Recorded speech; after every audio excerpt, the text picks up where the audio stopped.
কইলা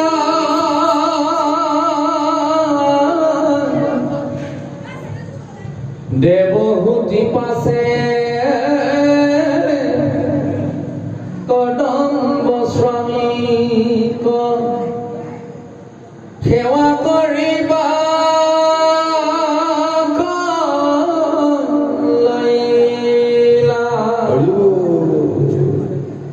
এই দম্ভ দৰ্প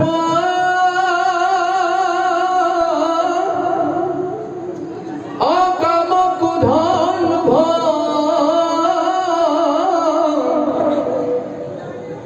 এয়া যত আছে দুখ সাৱধান মনে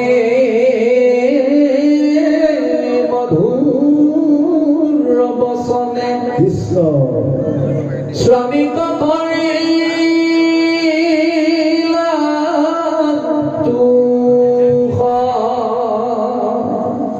অরাম কর্ণ মুদেখন্ত মনুর কুমারী করন্ত সেবা যতনে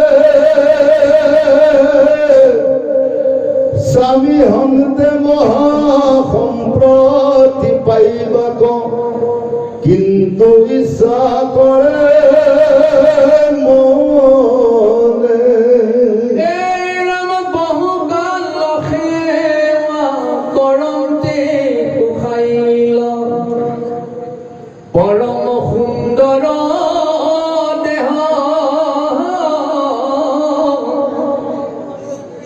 কৃপাতুৰ হৈয়া প্ৰেম বচনে আমাতিলন্ত কৰি স্নেহ কৃষ্ণ আজি গংগাৰ পাৰত মৈত্ৰী ঋষিয়ে বিদুৰৰ আগত সুন্দৰভাৱে কৈ আছে দেৱহূতিয়ে মাত দি আজি কদম্ব ঋষিক বিবাহ কাৰ্যত আবদ্ধ হৈ এনেকুৱাভাৱে স্বামী শুশ্ৰূষা কৰি আছে এনেকৈ স্বামীক সেৱা ভক্তি কৰি আছে মধুৰ বচন স্বামীক সদায় ভক্তি কৰি এনেকুৱা আউল প্ৰচান ধৰি আছে স্বামী সন্তুষ্ট হৈ গৈছে সেইকাৰণে আমি যদি প্ৰত্যেক নাৰীগৰাকীয়ে যদি নিজৰ স্বামীক তেওঁলোকক যদি আমি সন্তুষ্ট ৰাখিব পাৰোঁ আপোনাৰ সবে আমি ভগৱন্তক সেৱা নকৰিলেও হ'ল এগৰাকী নাৰীৰ অচৰ্য ধন সম্পত্তি থাকিব পাৰে এগৰাকী নাৰীৰ বহুত ৰূপৱতী হ'ব পাৰে এগৰাকী নাৰী বহুত ডাঙৰ সম্পদ থাকিব পাৰে কিন্তু তাতোকৈ ডাঙৰ সম্পদ কি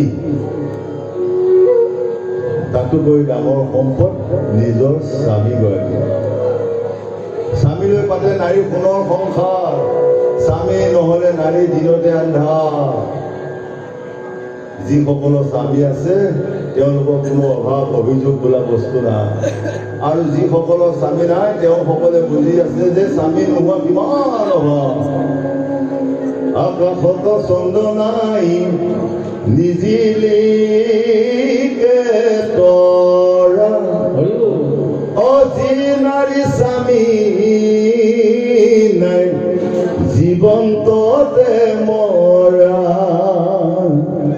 সেইকাৰণে সেই গোসাঁনীসকল আপোনালোকে স্বামীৰ লগত কেতিয়াও তৰ্ক নকৰিব স্বামীক সদায় ঈশ্বৰ জ্ঞান কৰিব স্বামীৰ লগত কেতিয়াও বেয়া কথা বেয়া বচন নকৰিব স্বামী সন্তুষ্ট থাকিলে আপোনালোকে ইহকালে পৰকালে শান্তি পাব বুলি আজি আমাক মহাভাগৱতে বুজাই আছে জয় জগন্নাথ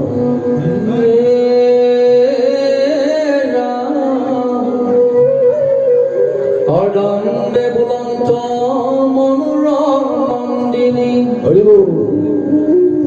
সন্তোষ ভৈল তোমাত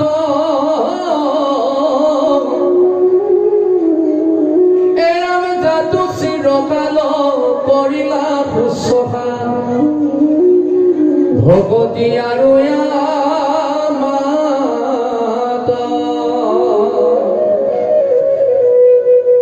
প্রাণীর পরম প্রিয়তম দেহ কহিলু স্বরূপ বাপ হেন দেহ অর্থে ক্ষয় হইলা নগঙ্গিলা তুমি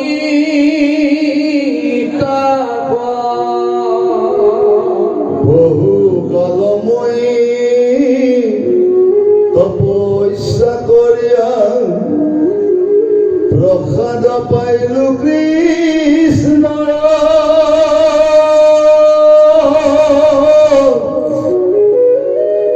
তজু সেৱা গুণে তুষ্ট হইয়া মই দিলো তোক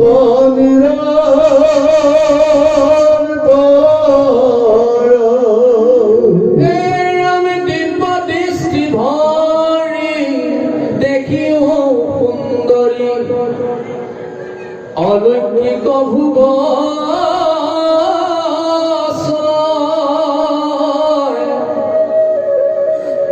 করি ভোজন দুর্লভ রাজায়ন তুবে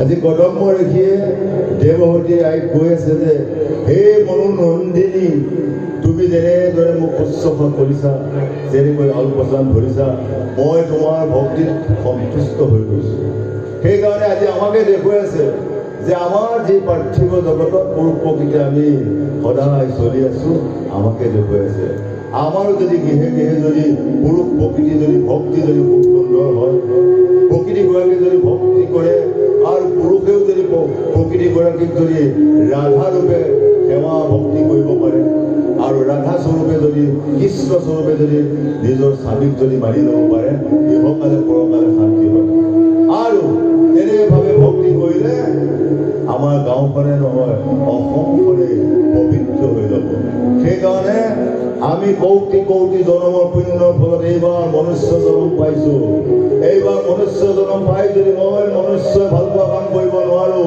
ভকতে ভাল পোৱা কাম কৰিব নোৱাৰো এই মনুষ্য জন্ম বিশ্বাস এই দেহৰ মূল্য নাই পুৰা দিলে হইবে হইব প্রাণ পায়ু সারিয়া যাইবে নদীর কুলে হবে বাসরি অন্তিমিকাল রে নদীর কুলে হবে বাসরি অন্তিমিকাল রে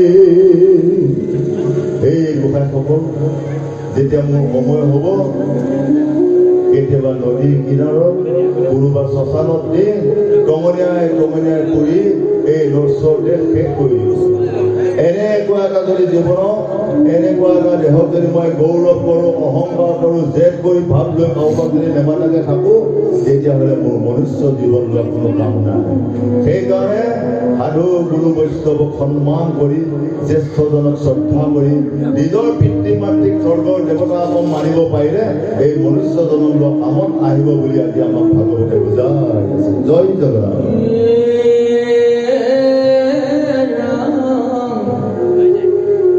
কদংগৰ এহি বচন শুনিয়া দেৱহূতি ৰংগ ভৈলা সমীপ চাপিয়া কদাক্ষ কৰিয়া অহাসি বুলি বাট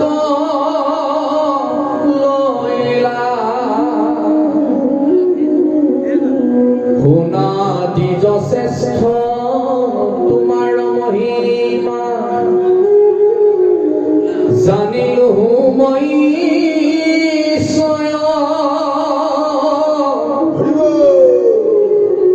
পূৰ্বে যিটো তুমি সময় কৰিছা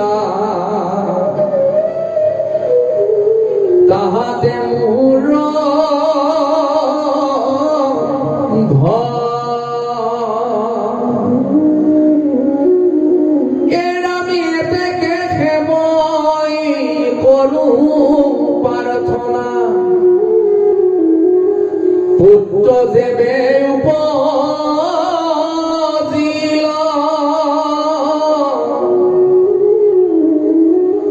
দেবে সিটো বাক্য কৰি সফল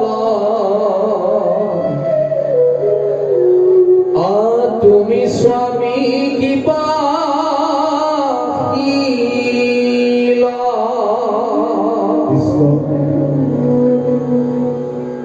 আজি দেৱহূতি মাতৃক বিবাহ পথত আবদ্ধ কৰি নিজা গৃহত থৈ কদম্ব ঋষিয়ে তপস্যাৰ বাবে যাবলৈ ওলাইছে। তেতিয়া নিজৰ ভাৰ্যাগৰাকীয়ে কৈছে, হে সুন্দৰী, তুমি গৃহতে থাকা, মই তপস্যালৈ যাওঁ। তেতিয়া দেৱহূতি মাতৃয়ে কৈছে যে প্ৰভু, মোৰ মৰমৰ অতিকৈ চেনেহৰ পিতৃ মাতৃ কোলাৰ পৰা আহি মই তোমাক স্বামী বনিছোঁ, আৰু যদি তুমি এনেকৈ মোক অনাথ কৰি তুমি বনলৈ যোৱা, তেতিয়াহ'লে মোৰ জীৱনটো কি হৈ যাব? গতিকে ময়ো তোমাৰ লগতেই বনলৈ যাওঁ। এই বুলি কোৱা কদম্ব ঋষিয়ে সেই কথাটো মান্তি হৈ দুয়ো বনলৈ গ'ল। বনলৈ গৈ আগে ঈশ্বৰ পূজা কৰি আছে, ধ্যান কৰি আছে। ৬০,০০০ বছৰ দুয়ো ধ্যান কৰিছে। ৬০,০০০ বছৰ ধ্যান কৰাৰ পাছত প্ৰভু ভগৱন্ত সন্তুষ্ট হৈ এদিন কৃষ্ণ সাক্ষাৎ দৰ্শন কৰি এতিয়া কদম্ব ঋষি কৈছে, হে ৰাম, তোমালোকে কিয় মোক এনেকৈ বিচাৰি আছা? প্ৰভু, আপোনাৰ নিচিনা এটি ল'ৰা সন্তান আমাক দৰকাৰ, গতিকে সেয়েহে ইমান আপুনি কৰি আছে। তথাস্তু বুলি অন্তৰ্ধান হৈ গুচি গ'ল। তেতিয়া দুয়ো বনৰ পৰা আহি নিজৰ গৃহত আহি প্ৰভুক উদ্দেশ্য কৰি প্ৰভু কৰ্মত লাগি গৈছে। সেইকাৰণে আমিও যিকোনো এটা কৰ্ম কৰিবলৈ যাওঁতে যদি প্ৰভু ভগৱন্তক অৰ্পণ কৰা যায়, সেই কৰ্মত আপোনালোকে সাফল্যমণ্ডিত হ'ব। আৰু মই নিজেই কৰিব পাৰিম বুলি যিজনে আগুৱাই যাব, তেওঁ পদে পদে পিছল হৈ যাব। সেইকাৰণে ৰাম নাম নলৈলো, হৰিক নভজিলো, কি কাম কৰিলো আমি ৰাম ৰাম। আমাৰ মাতৃ গৰ্ভত থাকোঁতেই আমি শপত খাইছিলোঁ, হে প্ৰভু, এই ৭ সমুদ্ৰৰ পৰা তুমি আমাক বাহিৰ কৰি দিয়া, বাহিৰ হোৱাৰ লগে লগে তোমাৰ নামেই লৈ থাকিম। হয়, কিন্তু পৃথিৱীত পোৱাৰ লগে লগে মায়াত আবদ্ধ হৈ প্ৰভুৰ নাম চাম পাহৰি গ'লো। খালি মায়া, খালি খোৱাতে লাগি গ'লো। হয়, এতিয়া যদি এই মুখখন দিছিলে আমাক কিহৰ কাৰণে? হৰি গুণ কীৰ্তন গোৱাৰ কাৰণে মুখখন। হয়, এই দুটা কাম, এটা হ'ল খোৱা, এটা হ'ল কোৱা। যদি খাবলৈ পাওঁ বুলিয়ে যদি ডিঙি গুৰিলৈ খাই দিয়া যায়, দেহাটো ঠিকে নাথাকিব। আৰু ক'বলৈ পাৰিলোঁ বুলিয়ে যদি মই কোনোবা জ্যেষ্ঠজনক আঘাত কৰে কথা ক'লোঁ, তেতিয়াহ'লে মোৰ মুখখনৰ কাম নাই। গতিকে এই মুখখন চাই চিতি ব্যৱহাৰ কৰিলে কামত আহিব। আৰু চকুকেইটা দিছিলে আমাক সাধুগুৰু বৈষ্ণৱৰ দৰ্শন কৰিবলৈ।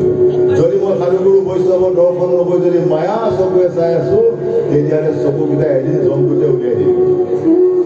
এই কাণকেইখন দিছিলে সাধুগুৰু বৈষ্ণৱৰ শাস্ত্ৰ ভাগৱতৰ গুণানুকীৰ্তন শুনিবলৈ। যদি সেই শব্দবিলাক নুশুনি যদি খোৱা বোৱা মাছ মাংস ইত্যাদি কথাই ভাবি থাকোঁ, এই কাণকেইখনত জন্তুতে টপত খলা সোমোৱাই দি ইপা সিপা কৰি থৈ দিব। হয়, আৰু এই হাতকেইখন দিছিলে আমাক কি কৰিবলৈ? প্ৰণামৰ দান, কৃষ্ণ কৰিবলৈ। যদি মই এই হাতকেইখনে সেই কৰ্ম নকৰি যদি ডাঙৰজনক হাত দাঙি গৈছোঁ, মোৰ হাতখন এদিন টঙনিয়াই ভাঙি দিম। গতিকে আমাক যি অলংকাৰ দিছিলে প্ৰভু ভগৱন্তই, সেই অলংকাৰবিলাক যদি আমি ভাল কামত লগাব নোৱাৰোঁ, তেতিয়াহ'লে আপোনাৰ এদিন চব জহি বহি যাব। জহি বহি যায়, আপুনি মই বিচাৰিলেও পাবলৈ নাই। সেইকাৰণে এই গোসাঁই গোসাঁনীসকল কত জনম পুণ্য ফলত এই অসম ভূমিত জনম পায়। এইবাৰ মনুষ্য জনম পাই মই যদি ভাল কাম কৰিব নোৱাৰো, ভকতে ভাল পোৱা কাম কৰিব নোৱাৰো, পিতৃ মাতৃয়ে ভাল পোৱা কাম কৰিব নোৱাৰো, মোৰ জনমটো মিছা আৰু অহা বছৰলৈ মই মানুহৰ জনম নেপাওঁ শিয়াল কুকুৰ গাহৰিৰ গৰ্ভত জন্ম পাবৰ কাৰণে মই ৰেডি হৈ থাকিব লাগিব বুলি আজি আমাক ভগৱতে বুজায়। জয় জগন্নাথ।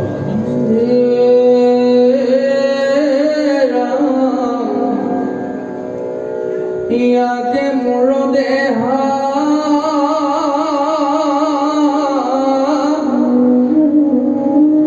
কৰিলোক ভাল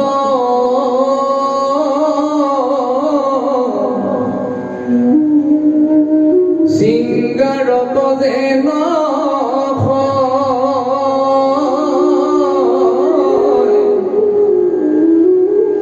আৰু মাখাৰ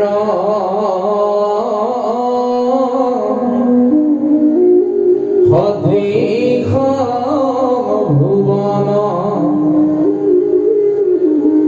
নিৰ্মীয় প্ৰভু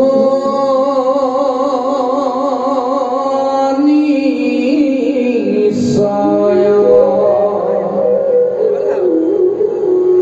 ভাজাৰ মনত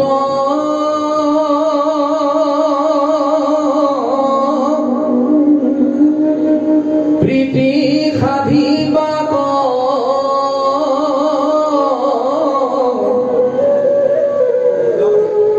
লাগিয়া কৰ্দম ঋষি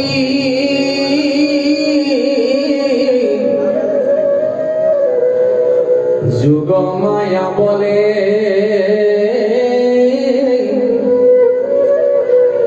বিচিত্ৰ বিমানে দেখাইলা তৈতে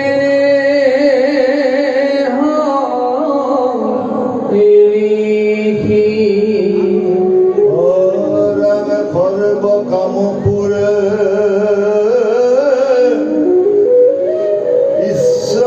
ইচ্ছামাত্ৰ চলে বিচিত্ৰ দিব্য বিমানে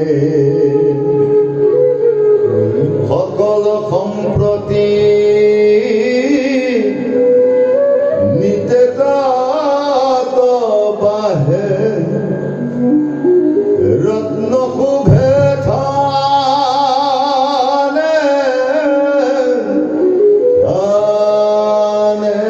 সৰ্ব কালে সিটো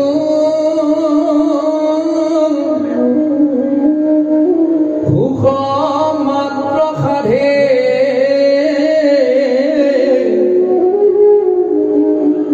আশ্ৰয় দৈব্যয় পাৰ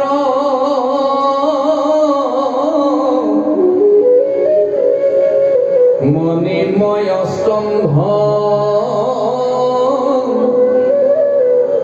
শাৰী শাৰী শুভে দেখিয়া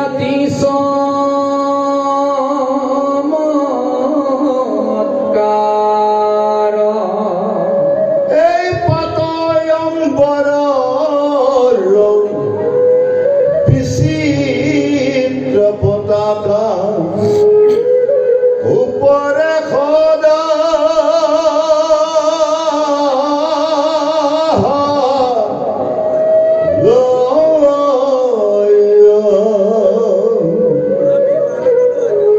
নানান পুষ্পত পৰিয়া ভ্ৰমৰে ঝুমাঝুমি গুঞ্জ ৰয়া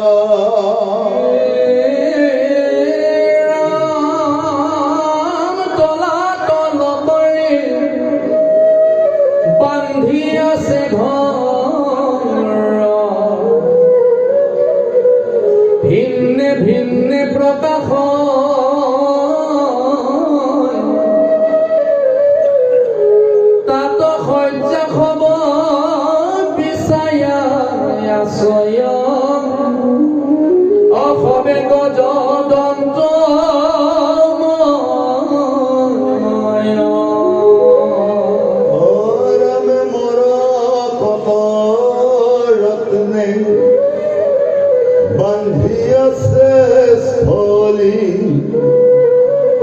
হীৰাৰ পাত দুৱাৰ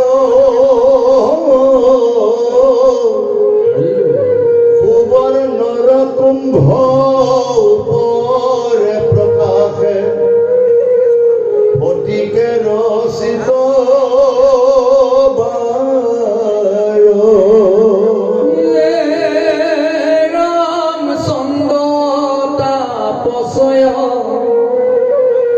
প্রকাশ কর ভালে মুকুতার দাম আনো নানা দ্রব্য বিমান জলয় বিবেক নাহিও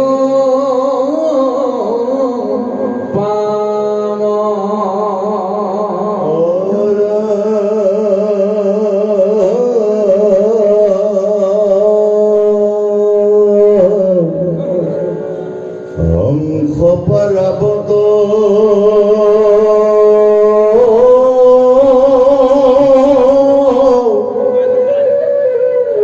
আদি পক্ষী গণে থানে থানে করে নাদ মলয়া পবন সদাকাত বহে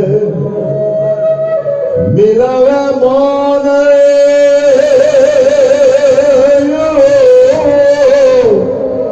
মাদ রাম হেমতি প্রগৃহ দেখি দেবহুতি প্রভু রঙ্গ নাহি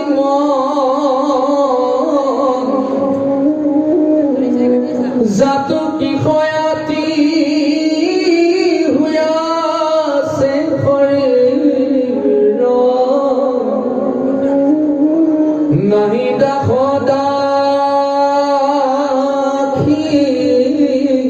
দল আৰু গাৱে আছে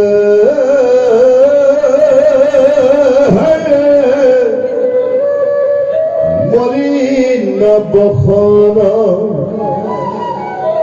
মাথে দেখি যত গণ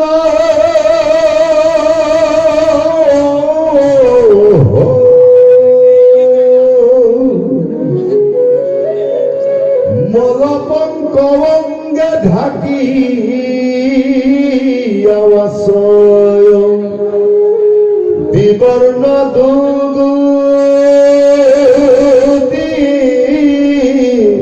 স্তন হাজার মনত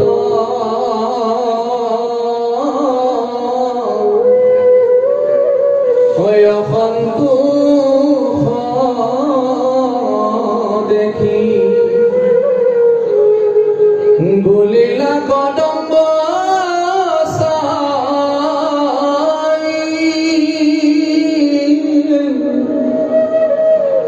শুনা প্রাণেশ্বরী চিন্তা পরিহরি অসরবরে ডুব যায়। এই সাধুগুৰু বৈষ্ণৱসকল আজি কদম্বৰকীয় দেৱহতীৰ মাজত যি ভক্তি প্ৰেম এই প্ৰেম ভক্তি সাগৰত আজি সমগ্ৰ পৃথিৱীত তেওঁলোকৰ যিটো লীলা ইয়াক আমাকেই দেখুৱাই আছে।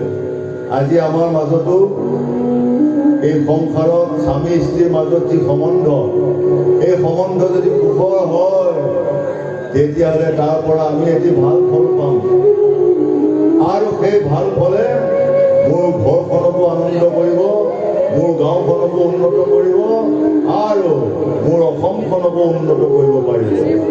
যদি মই ভালভাৱে সন্তান জন্ম দিব নোৱাৰোঁ তেতিয়াহ'লে মই সেই অসুৰ সন্তানসকলৰ পৰা মোৰ ঘৰখনেও শান্তি পাব, গাঁওখনেও অশান্তি পাব, অসমখনেও অশান্তি পাব।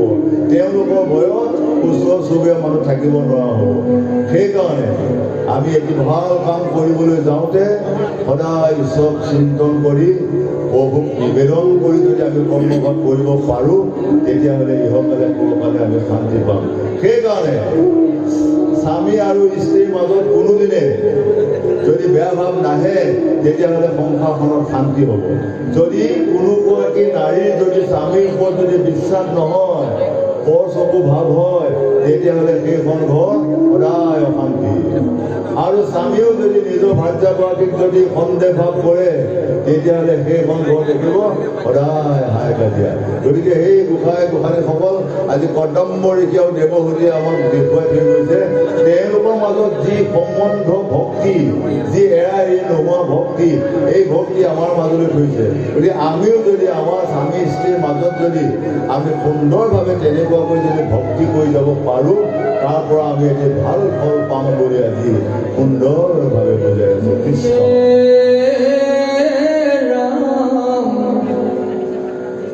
ইটো মহাহদ বিষ্ণুৰ আনন্দ, লুটকত ভৈলা জাত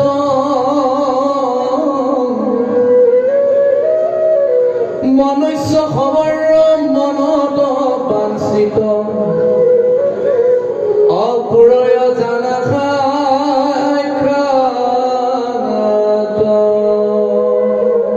স্বামীৰ বচন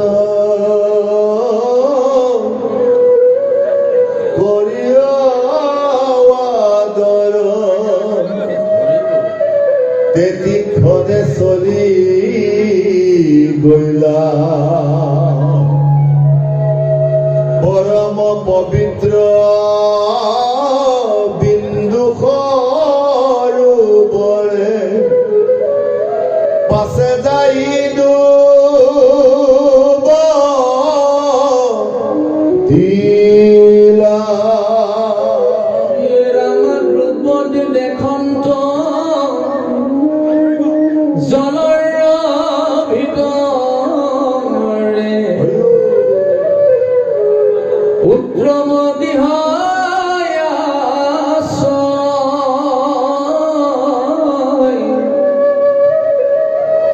হাজাৰ এক কন্যা গৃহে গৃহমাতে অবসিয়াতি প্ৰকাশ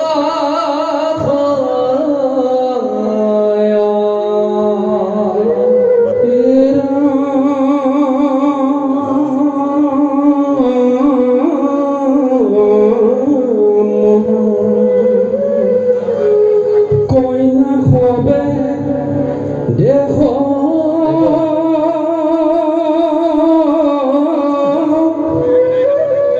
অভূতি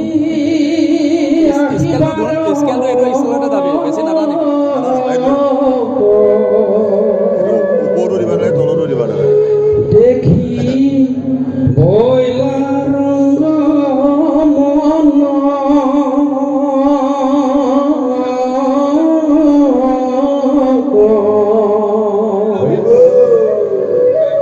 দেখনে উঠিয়া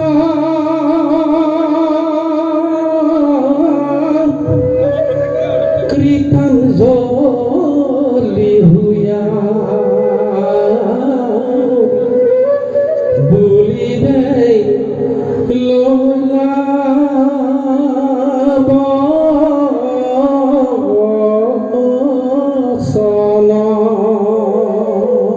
আমি কবে পখী তোমার খেদাখি করা আজ্ঞা যেন হয়া পাশে খবে টান মনক বুঝিয়া শরীরে ভৈর দয়া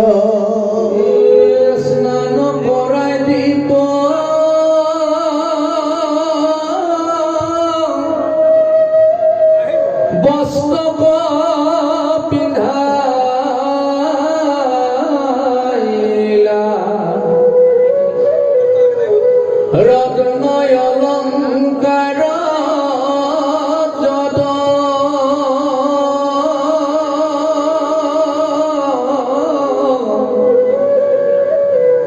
খুৱাই অন্নপান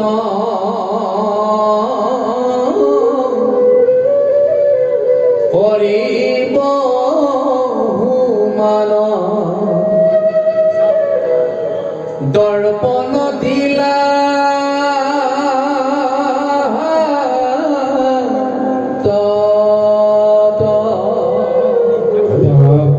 দেৱহূতি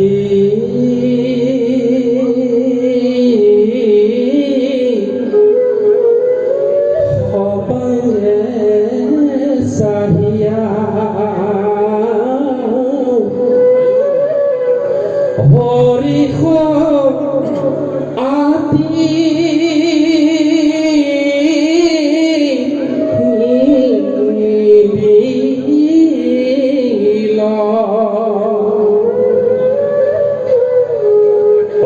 সেই সময়ত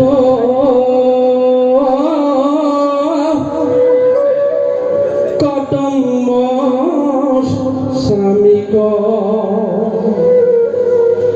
মনত আহি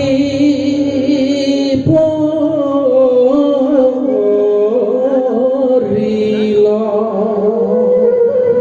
ৰামে যেতিক্ষণে মহাসতী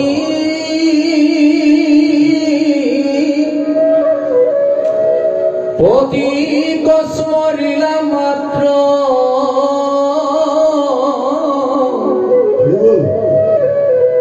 তেতিক্ষণে দেখিলন্ত পাছে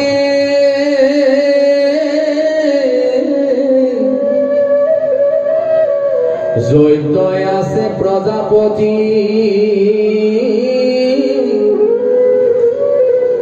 দৈতে স্ত্ৰী গণ সমে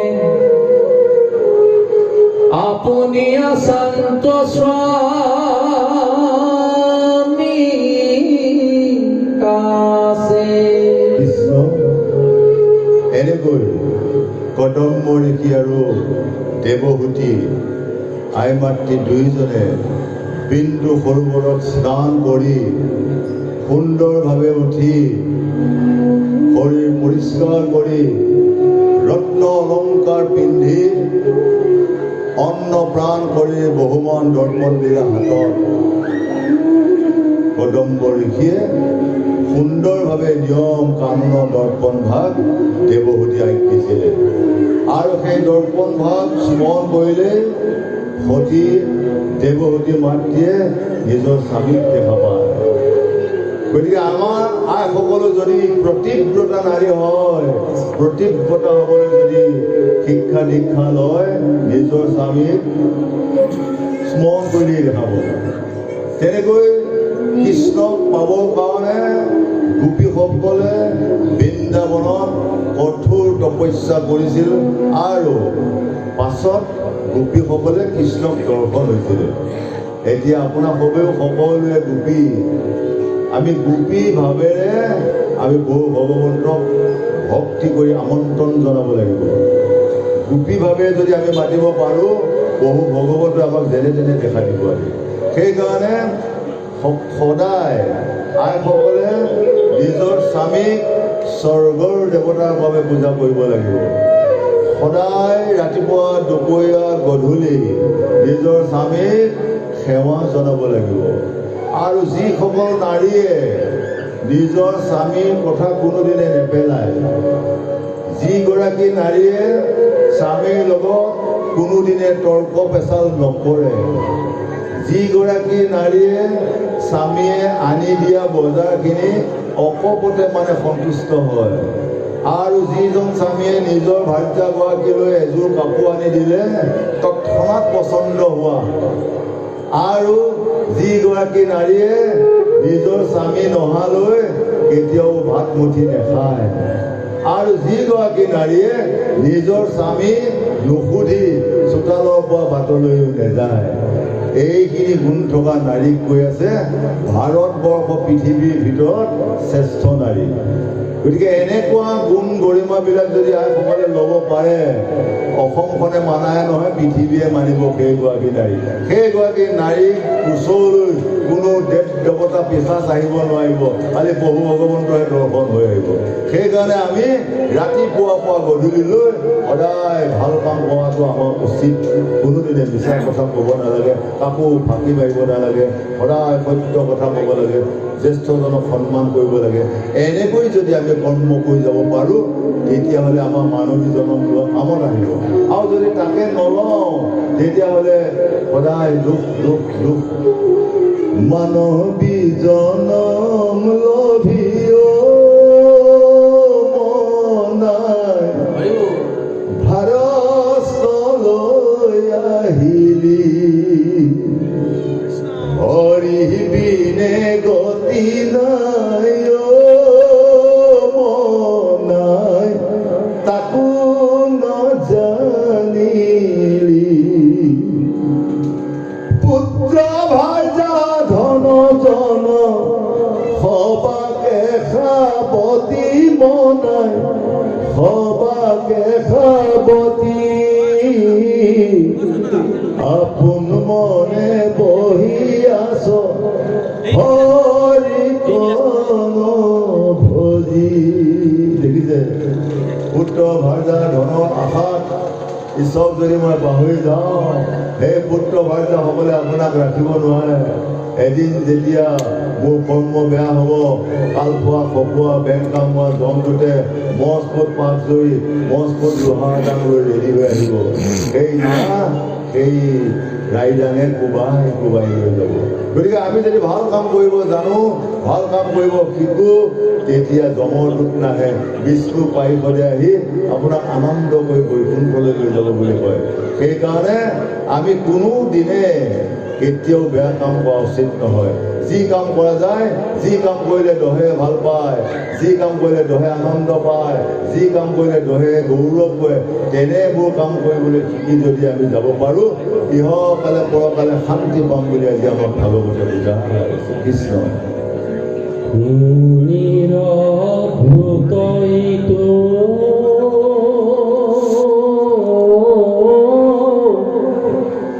যুগ মায়া তলে জানি দেৱভূতি সন্তোষ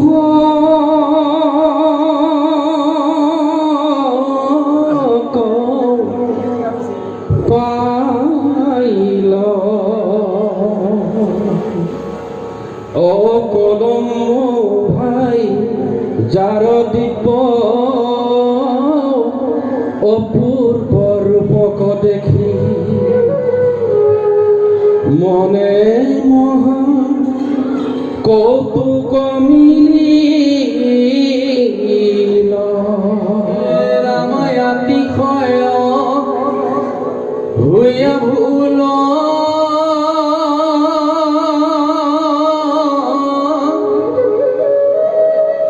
ভাইজা ককুলাতলৈ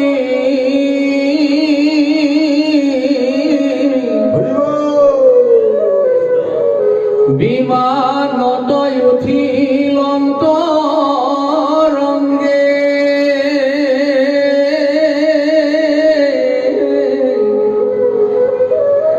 অসংখ্যাত বিদ্যা ধৰি হাস পৰিহাস কৰি সেৱা কৰি বাকল সংগে। অ ৰাম বিমান ময়ো পৰে লিখি সৃষ্টিগণ সমনিতে প্ৰকাশ কৰিলে অতিশয়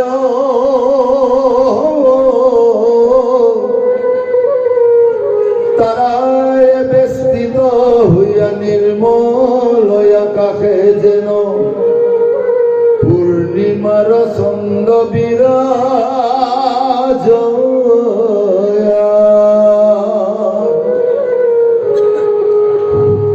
হিমানস পাই পাছে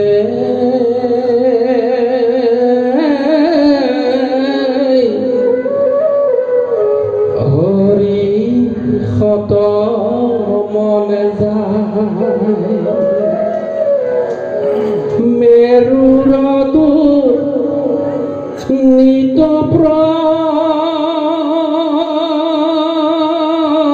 প্ৰবে শিলা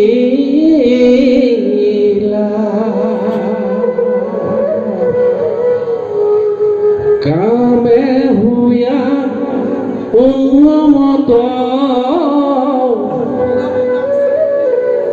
দেৱভূতি সমেতৈত মহাৰংগে বিস্তৰ কিৰিলা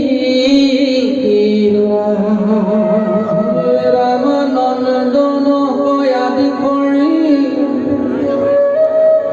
দেৱৰ প্ৰাণ যত সৰ্বৰ আছে যত ভাল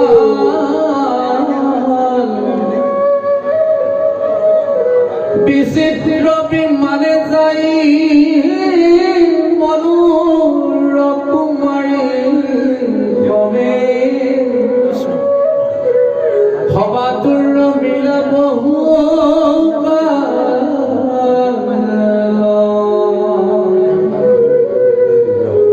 হে ৰাম বিদুৰই কথা শুনি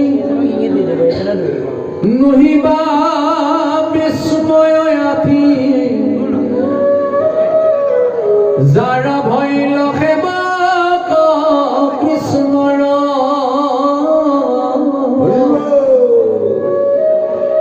ধৰ্ম অৰ্থ কাম মুখ্য তাহাৰ দুৰ্লভ নহি অসমস্তকে পাৱে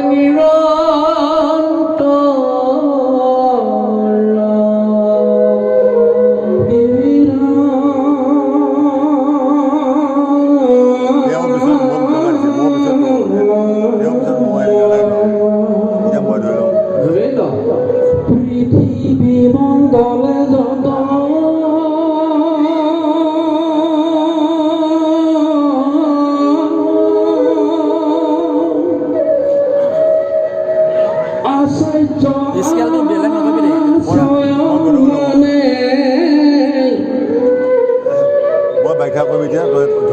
পত্নী কহ মস্তে দেখাইলা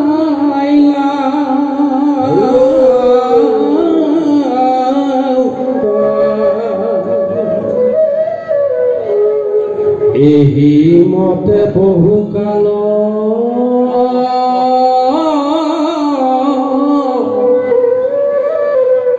কিৰা কৰি মহাযোগী পুনু আখি আশ্ৰম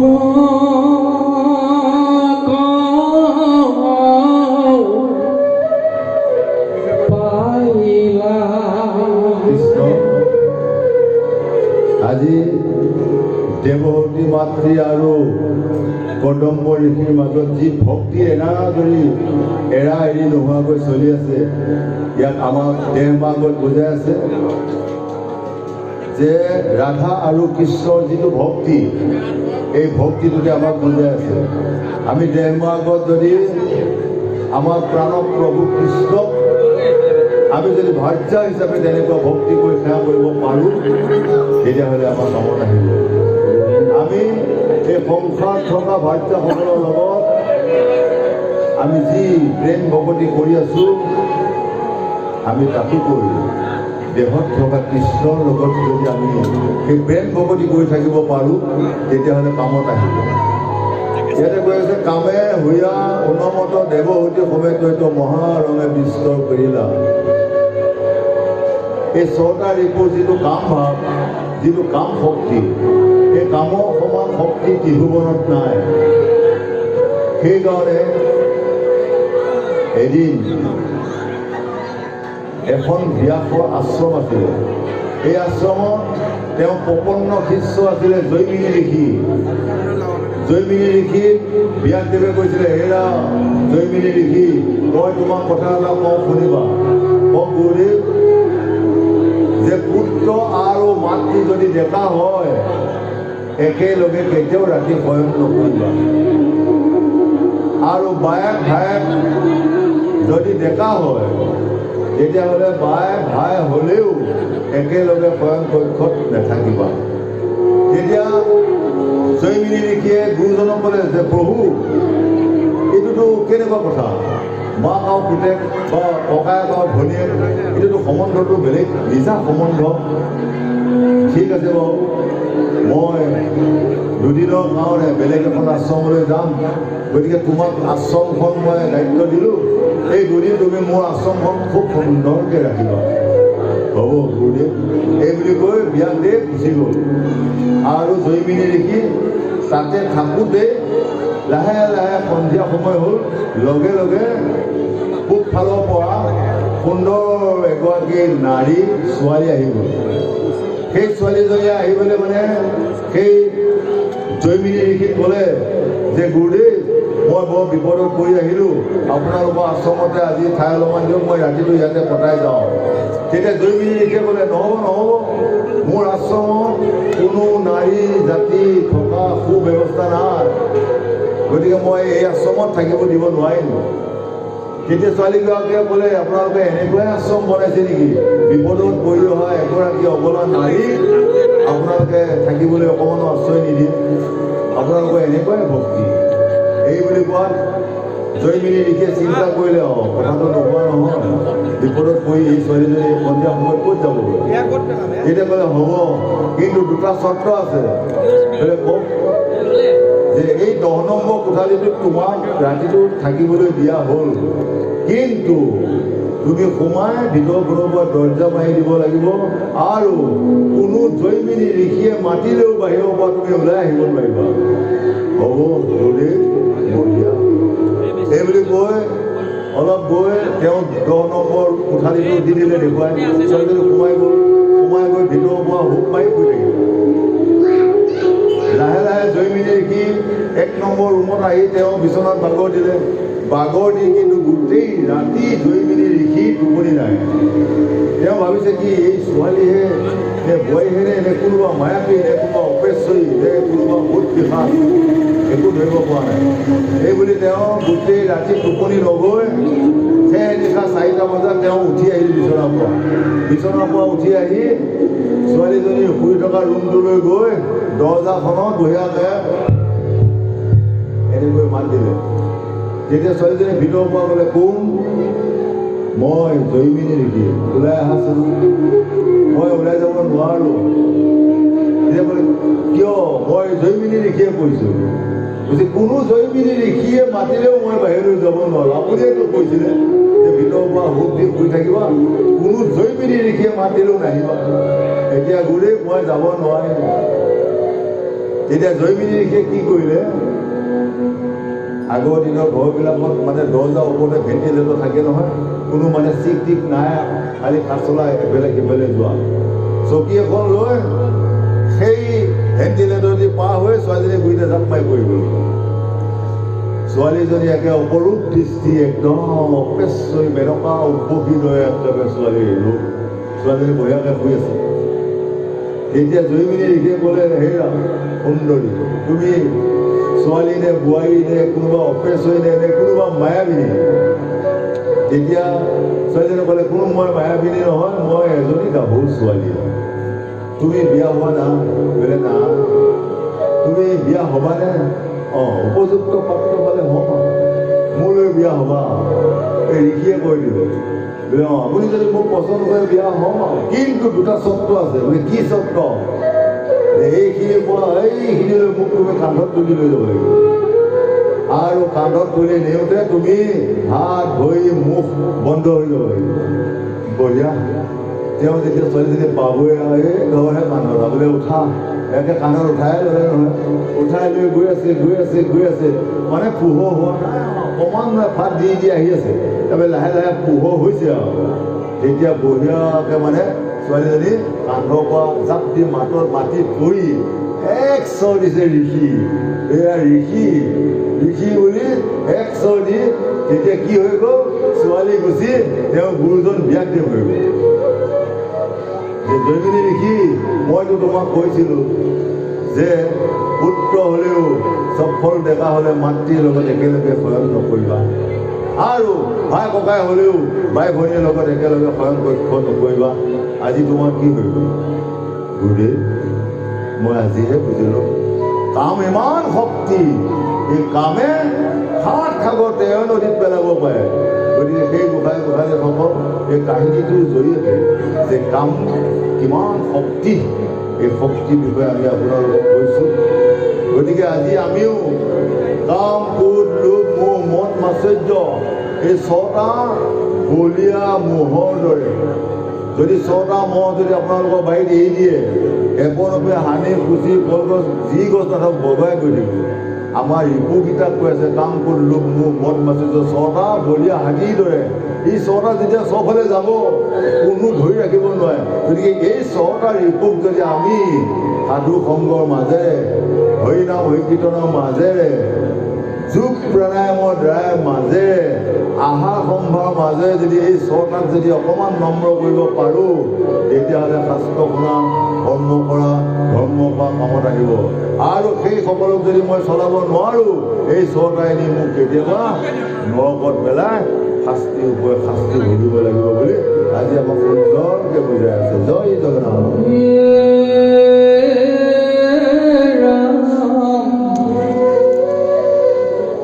সদেক বৎসৰ দুইৰ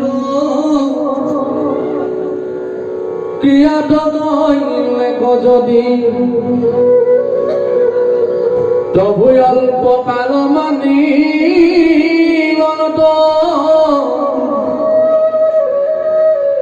ভাগ্যাৰ সংকল্প জানি পাছে গৰ্ভ ঋষি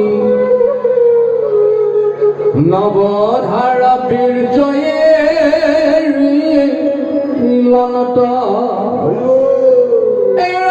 অনন্তৰ দেৱহূতি নৱকন্যা জন্মাইলনত হবে মহাপৰম সুন্দৰী উৎপল পুষ্পৰণ শৰীৰ গন্ধ ছয় অৰূপ সমনুহে বিদ্যা ধৰ দুহিতাক দেখি ঋষি হৈনাকে যায় বাক প্ৰীতি মনে কিছু কৰোঁত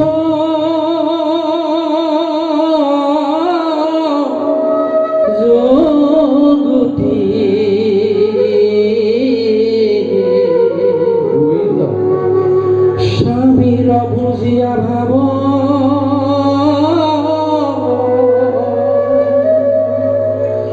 সুকে তালত গাঁও সমীপে পিল দে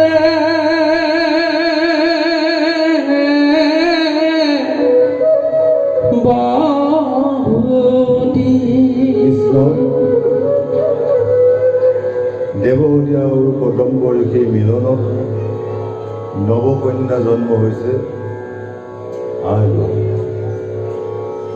এক পুত্ৰ কপিল প্ৰভু। ইয়াক আমাক আধ্যাত্মিকত কৈ আছে নৱকন্যা শ্ৰৱণ কীৰ্তন অৰ্চন বন্দন ৰাজ্য কবিতা আত্মনিবেদন, এই নৱকন্যা। আৰু প্ৰভু ভগৱন্ত নিজেই অৱতাৰ কপিল প্ৰভু, যি পুৰুষ নাৰীয়ে ঈশ্বৰক অৰ্পণ কৰি ধূপ দীপ লগাই দিন বাৰ মাহ সময় চাই কৰ্ম কৰিব, সেইসকলৰ গৰ্ভত প্ৰহ্লাদ কপিল ধ্ৰুৱৰ দৰে সন্তান হ'ব। আৰু আমাৰ নিচিনা মহাপাপীসকলে দিন বা সময় নোচোৱাৰ বাবে আমাৰ সতি সন্তানটো হিৰণ্যকশিপু কংস ৰাৱণৰ দৰে জন্ম হয়। সেইকাৰণে উঠি অহা নৱপ্ৰজন্মসকলে এজন সুযোগ্য স্বামী ভজি প্ৰভু ভগৱন্তক নিবেদন কৰিহে সকলো কৰ্ম কৰাটো উচিত। সেইকাৰণে কৈছে যে প্ৰথম সময়ত যদি পুৰুষ প্ৰকৃতি সংযোগ হয় চুৰ হয়, দ্বিতীয় পহৰে যদি পুৰুষ প্ৰকৃতি যোগ হয় মিছা ফাঁকিদায়ী বদমাছ হয়, তৃতীয় পহৰে যদি পুৰুষ প্ৰকৃতি সংযোগ হয় মহাবিদ্যাৱন্ত হয়, চতুৰ্থ পহৰে যদি সংযোগ হয় শ্ৰীৰাম লক্ষ্মণৰ দৰে হয়। গতিকে আমি যদি চতুৰ্থ পহৰত যদি ভক্তি কৰি যদি নিবেদন কৰিব পাৰোঁ শ্ৰীৰামচন্দ্ৰ লক্ষ্মণ ধ্ৰুৱ প্ৰহ্লাদ আদিৰ নিচিনা সন্তান জন্ম কৰিব পৰা যায়। এই গোসাঁনীসকল এইবাৰ মনুষ্য জনম পালোঁ, এইবাৰ মনুষ্য জনম পাই যদি মই নিজৰ পিতৃ মাতৃকেই শ্ৰদ্ধা কৰিব নাজানো, নিজৰ শহু শাহুক যদি বোৱাৰীসকলে সন্মান কৰিব নাজানে, তেতিয়াহ'লে আৰু দুনাই মনুষ্য জনম ল'বলৈ ইচ্ছা নকৰিব নাপায়। আমি প্ৰস্তুত হৈ থাকিব লাগিব যে সিয়াত কোনো গাহৰিৰ বাহিৰে আমাৰ ঠাই নাই।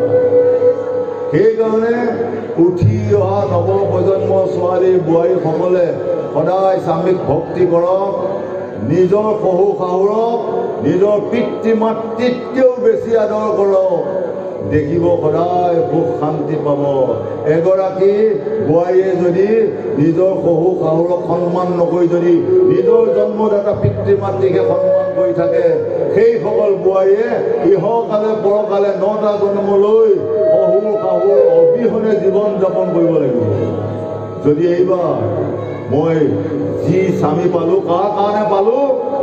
মোৰ শহু শাহুৰ কাৰণে মই এজন স্বামী পাইছিলোঁ। মই যদি সেই শহু শাহুৰক যদি মই অপমান কৰোঁ, মই সেই শহু শাহুৰক যদি বৃদ্ধাশ্ৰমত থোৱা ব্যৱস্থা কৰোঁ, মই সেই শহু শাহুৰক যদি মই নেমানোঁ, তেতিয়াহ'লে সেইসকল নাৰীয়ে 9টা জন্মলৈ শহুৰ শাহুৰ বিহীন জন্ম লাভ কৰিব লাগিব। সেইকাৰণে এই গোসাঁনীসকল আপোনালোকে সকলোৱে স্বামীক ভক্তি কৰক, নিজৰ শহু শাহুৰক সন্মান কৰক, নিজৰ দেউ দেউলীক সন্মান কৰক, জ্যেষ্ঠজনক সন্মান কৰক, গাঁৱৰ মুখিয়ালসকলক সন্মান কৰিবলৈ শিকক। ইহকালে পৰকালে শান্তিয়ে শান্তিয়ে শান্তিয়ে শান্তিয়ে পাই থাকিব বুলি আজি মহাভাগৱতে আমাক বুজায়। জয়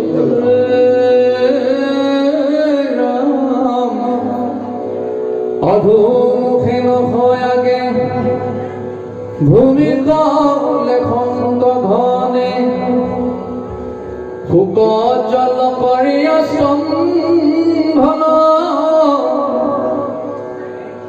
আতিশয় নম্ৰ ভাৱে মধুৰ বচন দেৱী লাহে লাহে বুলিলা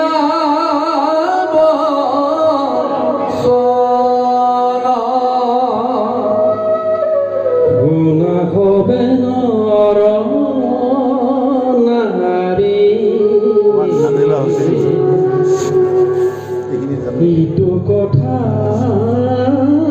মানে কৰি দেখা হৰি সেৱাৰ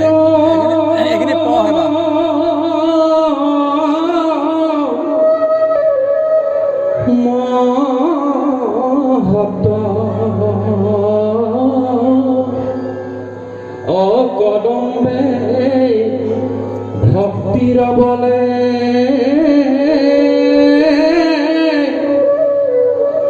লভিলা সমস্ত সিদ্ধি সংসাৰত আছে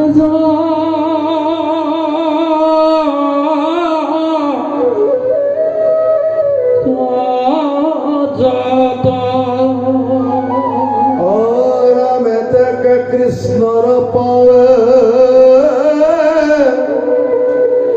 সেৱা কৰি মাত্ৰ পাইবা খবে মনৰ বাঞ্ছিত কিন্তু নিষ্কামেখেনিতে ভক্তি কৰি বাকৰাগে ঐকে পুনঃ শাস্ত্ৰৰ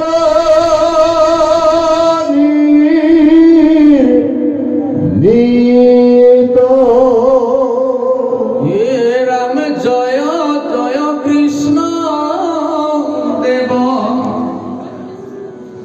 তজু পাৱে কৰো সেৱ মুকতিয়া কেৱল ভকতি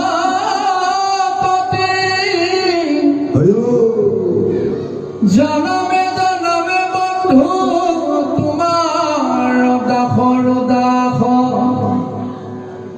দাস হৈব মই যদুপতি কৃষ্ণ বৈষ্ণৱৰ পদসেবী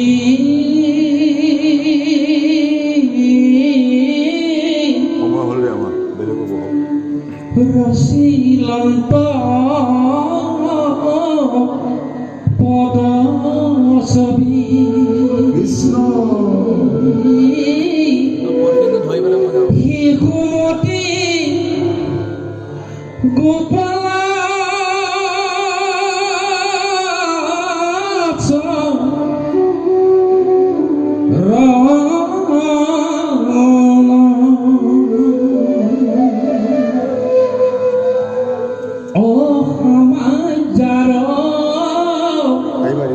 যত জন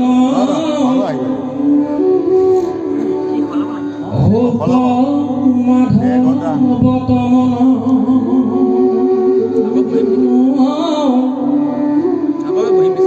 ৰাম কৃষ্ণ বোলা সৰ্বখ